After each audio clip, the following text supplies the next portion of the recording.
The floor beneath my bare feet turned cold as I stood frozen in our narrow hallway, staring at my phone screen through blurry vision.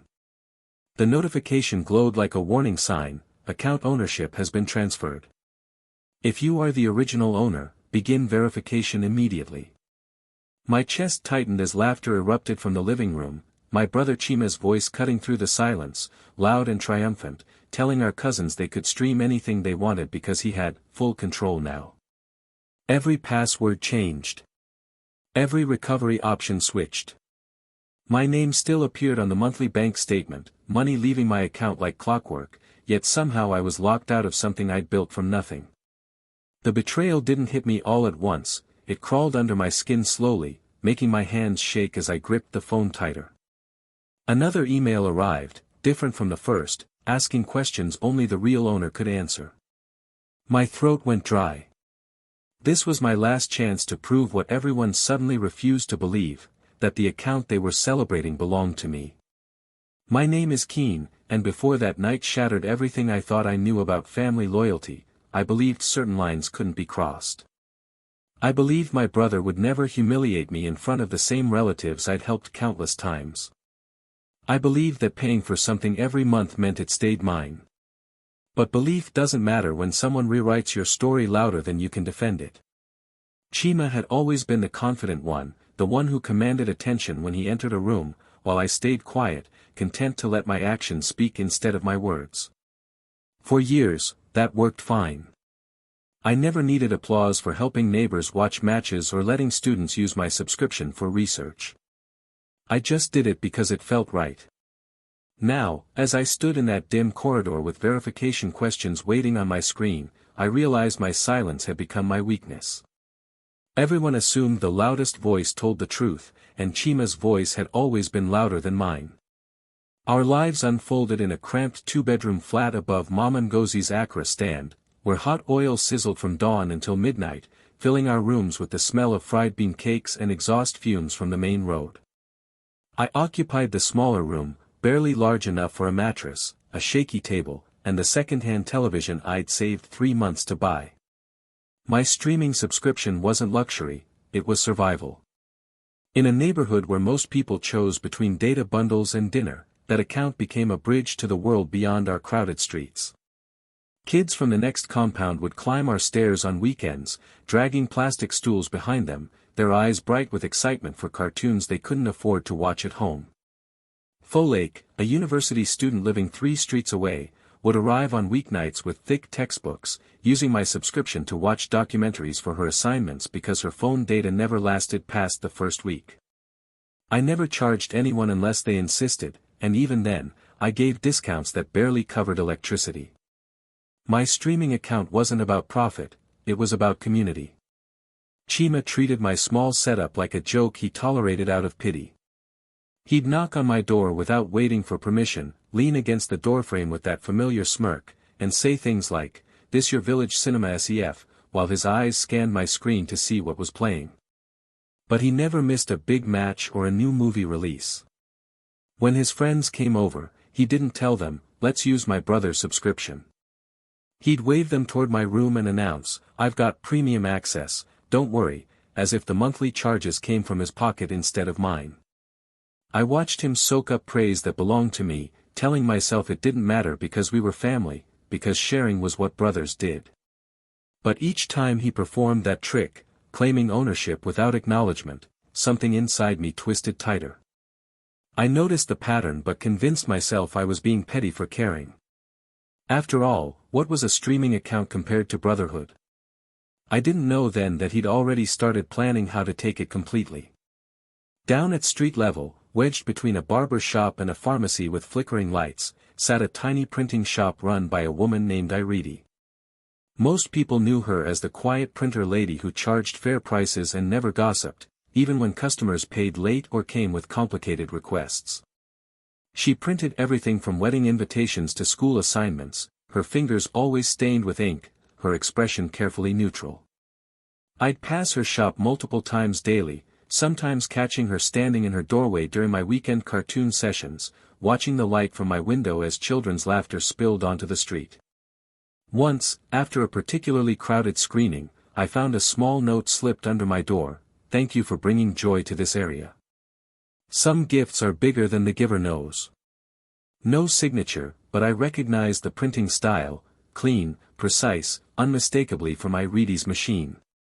I waved at her the next morning, and she nodded back with a slight smile that seemed to hold secrets I couldn't yet understand. Money was always tight, but my streaming hustle kept me afloat. During big matches, neighbors would show up early with crumpled naira notes, 200 here, 500 there, pressing them into my palm and saying, "For Nipa and your subscription."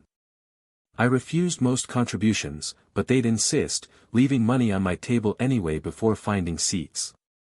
I started keeping a small notebook, not to track debts but to remember who helped so I could favor them when space ran out. Between match nights and weekend cartoon sessions, I collected just enough to cover the monthly subscription fee and electricity costs, with a little left over for airtime and transport. The account became my only consistent bill I could pay without stress or borrowing. I told myself this was enough. I didn't need wealth or recognition, just my subscription and the quiet satisfaction of sharing something meaningful. Looking back, I realize I was building something more valuable than I understood, something that couldn't be measured in naira notes or viewer counts. Auntie Kene, our father's older sister, spent most family gatherings positioned in the living room corner, fanning herself with folded newspaper and offering unsolicited opinions on everyone's choices. She had a way of turning every conversation into a lecture about responsibility and proper behavior. When she noticed the constant flow of people through our flat to watch my television, she'd shake her head slowly and mutter loud enough for everyone to hear, "All this film cannot put food on your table. You people are wasting time." During one particularly crowded Sunday, she cornered me in the kitchen and said, "Kene, you're too soft. The way you let people use your things freely, one day somebody will take advantage and you won't see it coming." Chima, who'd been listening from the doorway, laughed and slapped my shoulder hard enough to sting. "Nobody can chop my brother.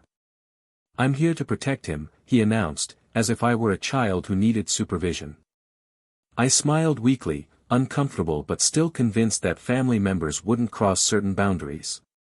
Auntie Kene's warning felt dramatic then, like worry from an old woman who didn't understand how modern sharing worked. The pattern started small, almost innocent. Chima came to my room one evening before a crucial Champions League match, his phone in hand and desperation in his voice. "Guy, my friends are forming big boy for me. Let me take your login to Tun's place so we can watch there. I'll log out after, I swear." He made promises with his hand on his chest, talked about family reputation and how my refusal would embarrass him in front of people who mattered.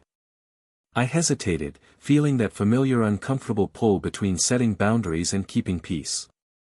Eventually, I sent him the password through text, watching him leave with a grateful wave while I stayed behind in my quiet room.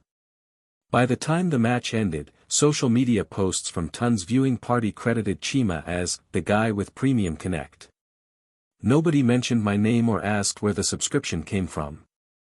When I brought it up the next day, Chima waved me off. "Nah, social media, people just they talk. You too serious?" I let it slide, not realizing I just opened a door I'd never fully close again. 3 days later, during an afternoon cartoon session with about 7 children squeezed into my small room, the screen suddenly went black. The loading symbol spun endlessly before a message appeared: "You have been logged out from all devices." The children groaned in disappointment, their faces falling as their cartoon disappeared mid-scene. One small boy, maybe 6 years old, looked at me with worried eyes and asked, "Uncle Kene, did thieves steal your TV?" I forced a smile and quickly logged back in, my fingers shaking slightly as I entered my password. The app accepted it after a tense moment, and the cartoon resumed. The children cheered, crisis averted, but I couldn't shake the tight feeling in my chest. When I mentioned the strange logout to Chima that evening, he barely looked up from his phone. "Your phone is probably too old, that's why it's misbehaving. You need to upgrade." He changed the subject before I could press further. From the street below, through my open window, I caught Irene glancing up at my room with an expression I couldn't quite read: concern, maybe, or recognition of something I hadn't yet grasped. A week passed before my phone buzzed with an email that made my stomach drop.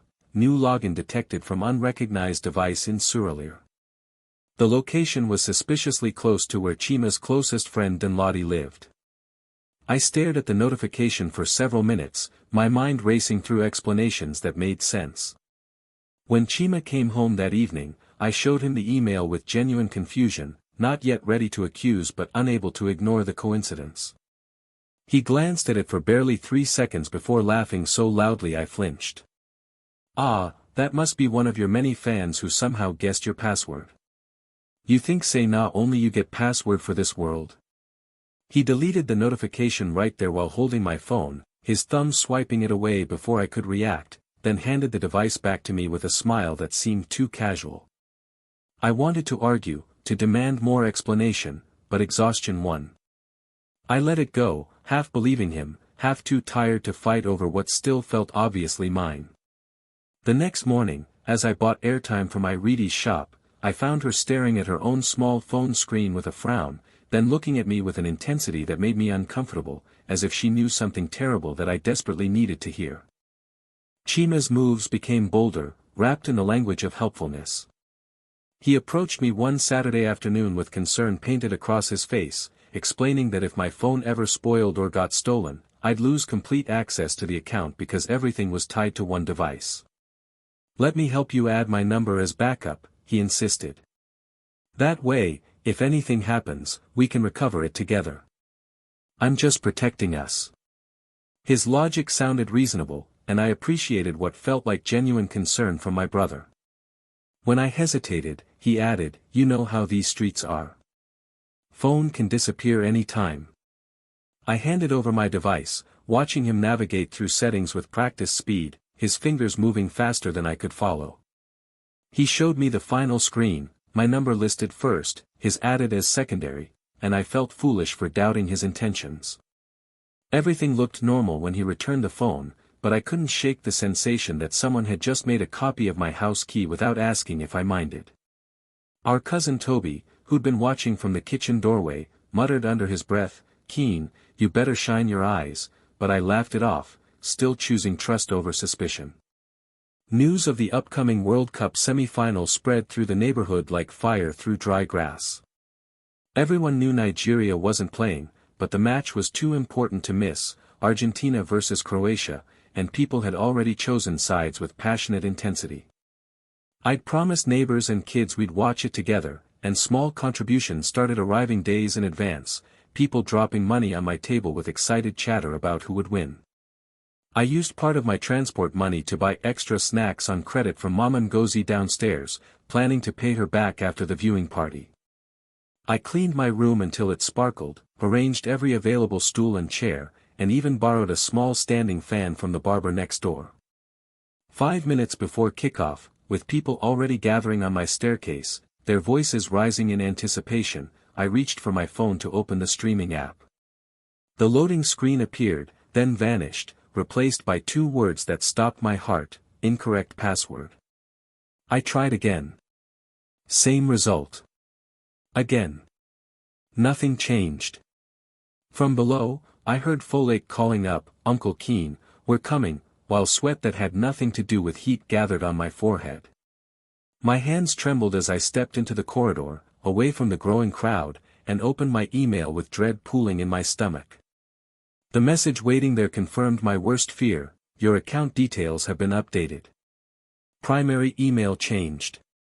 Recovery phone number changed. If this wasn't you, verify your identity immediately." I clicked through to my account settings and watched my entire digital identity dissolve before my eyes.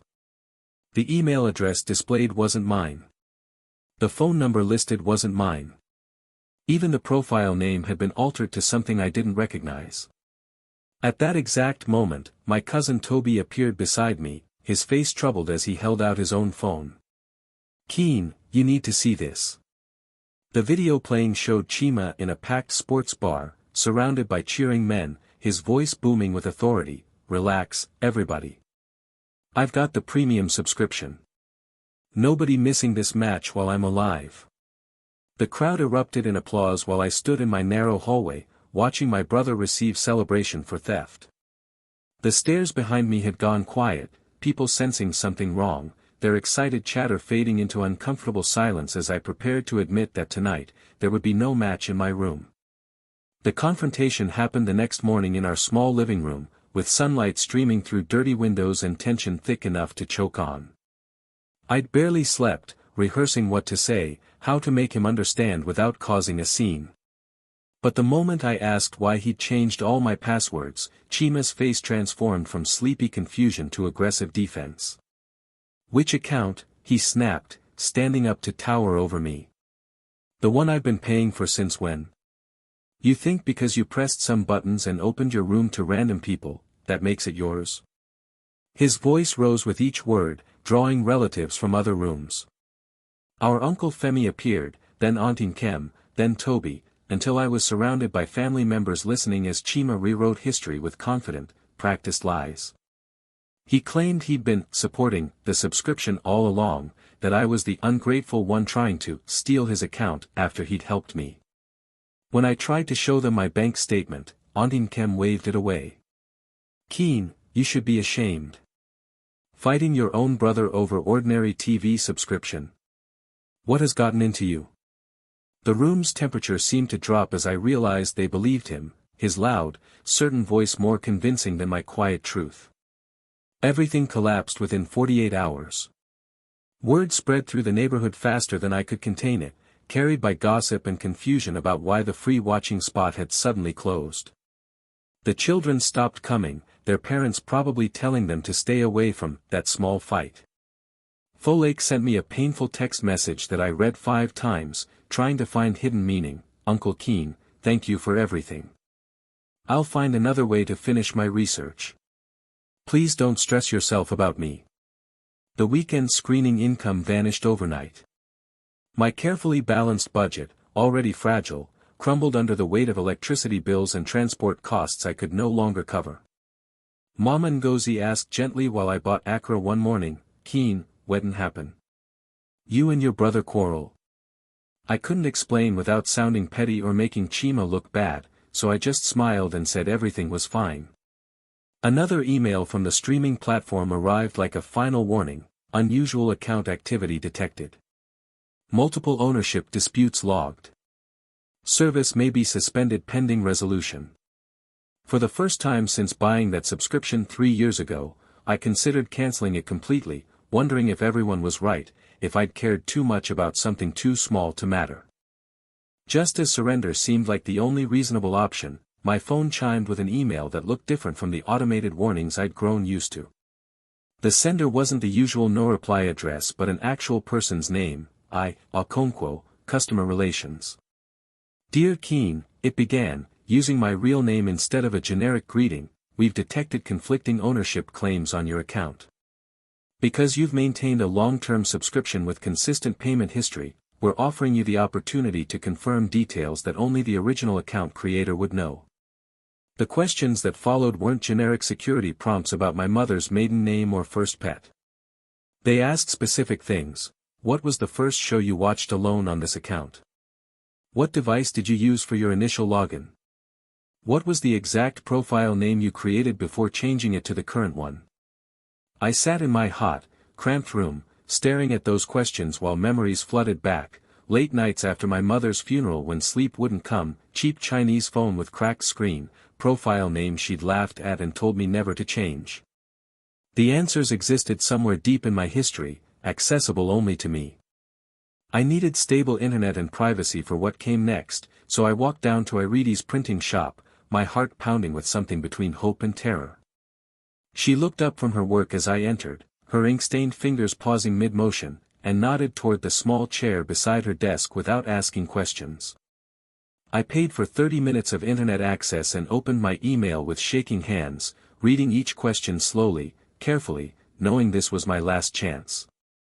What was the first show you watched alone on this account? I remembered exactly, a documentary about birds my mother had loved, watched on the night she died because I couldn't bear the silence in our flat. I typed the answer. What device did you use for your initial login?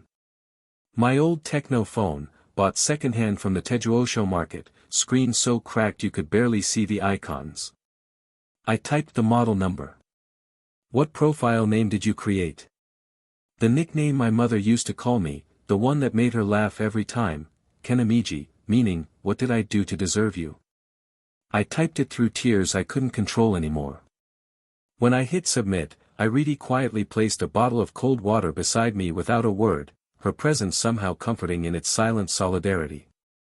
The response came faster than expected. Within 6 hours, another email arrived that changed everything. Your account has been temporarily frozen pending verification completion. No user can access it until ownership is confirmed. The notification appeared on Chima's phone at dinner time, and his reaction was instant and explosive. He stormed into my room without knocking, his phone thrust toward my face, voice sharp with accusation. What did you do? The account is locked. Are you stupid? You've destroyed everything because of your jealousy. Family members gathered again, their faces showing various shades of disappointment and irritation. Uncle Femi called me into the living room like a child being summoned for punishment, asking why I'd gotten the account banned when we could have settled this quietly. Auntie Nkem announced loud enough for the whole building to hear that I was too emotional, too petty, unable to share like a proper adult. The noise grew overwhelming, voices talking over voices, accusations piling up like debris. Through it all, I stayed quiet, holding on to one secret none of them knew. Another email waited in my inbox, different from all the others, with a subject line that made my hands shake: verification invitation. Please attend in-person confirmation at our regional office.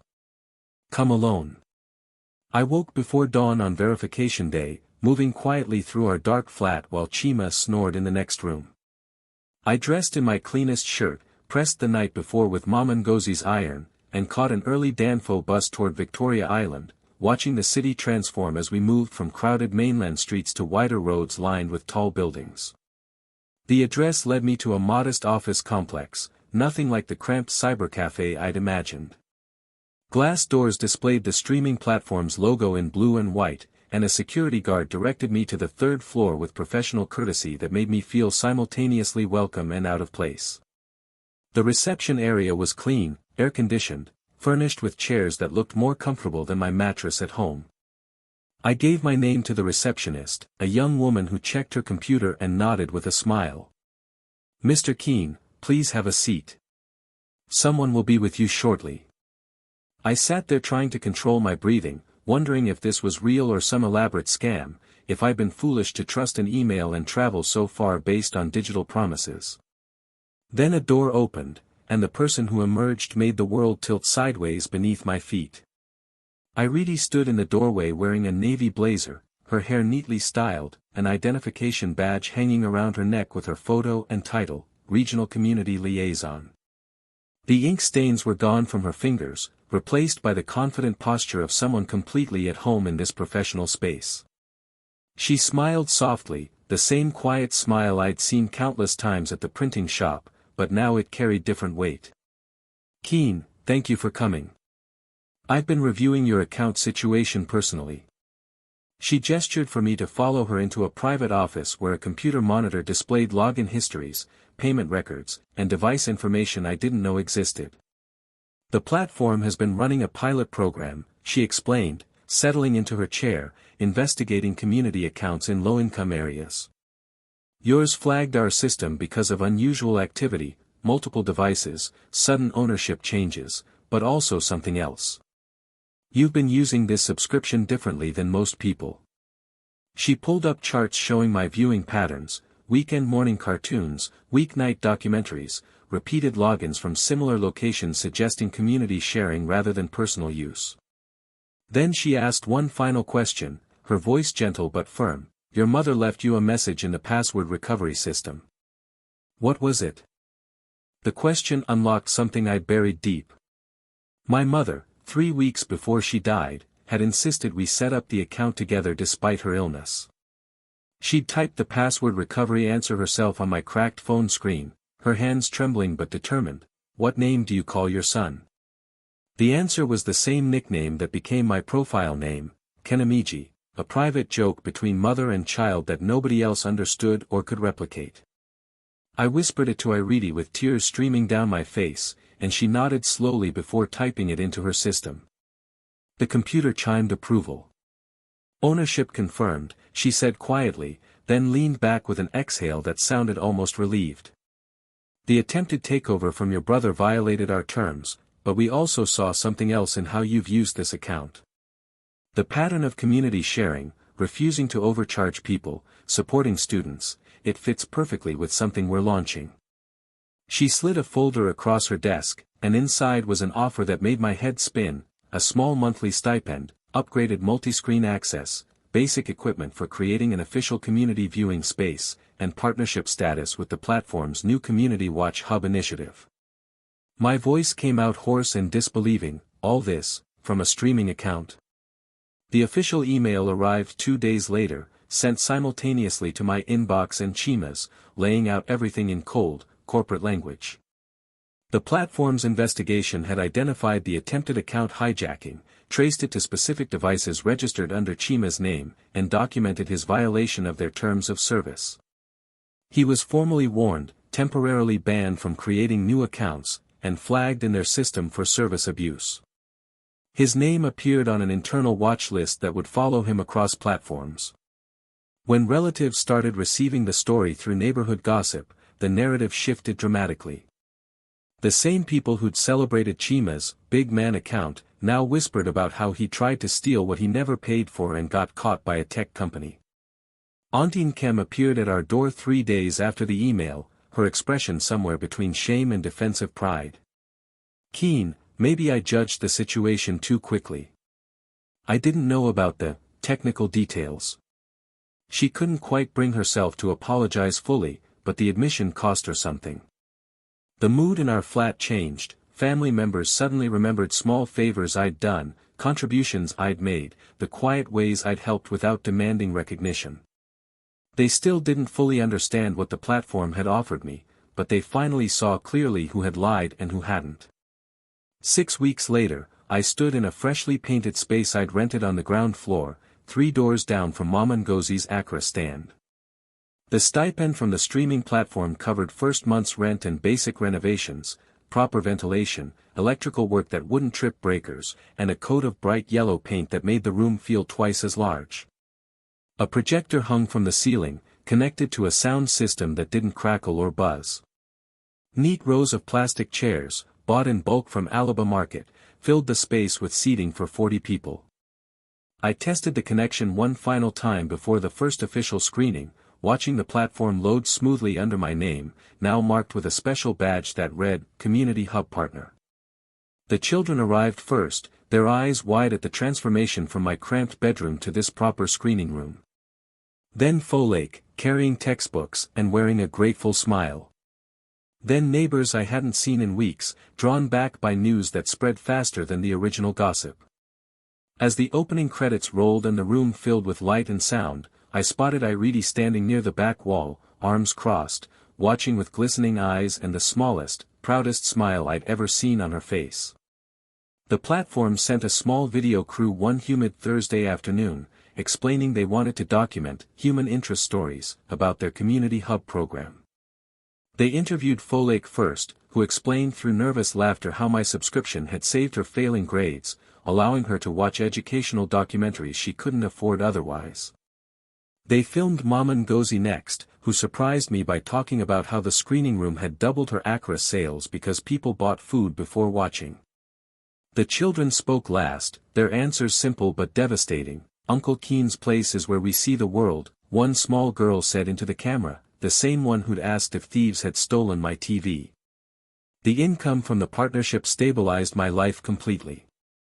I paid off accumulated debts, contributed meaningfully at home for the first time in years, and even covered a semester fee for Folake anonymously.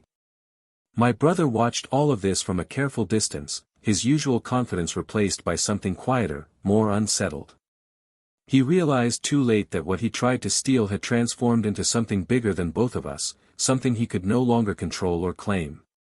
Inside myself, I felt the biggest shift, I stopped apologizing for caring deeply about small things, stopped shrinking to make others comfortable, and finally understood that my quiet approach had never been weakness. The screening room settled into comfortable routine over the following months. Regular viewers knew their favorite seats. Children understood the rules about noise during serious films. Folake brought her study group on Wednesdays. Everything worked.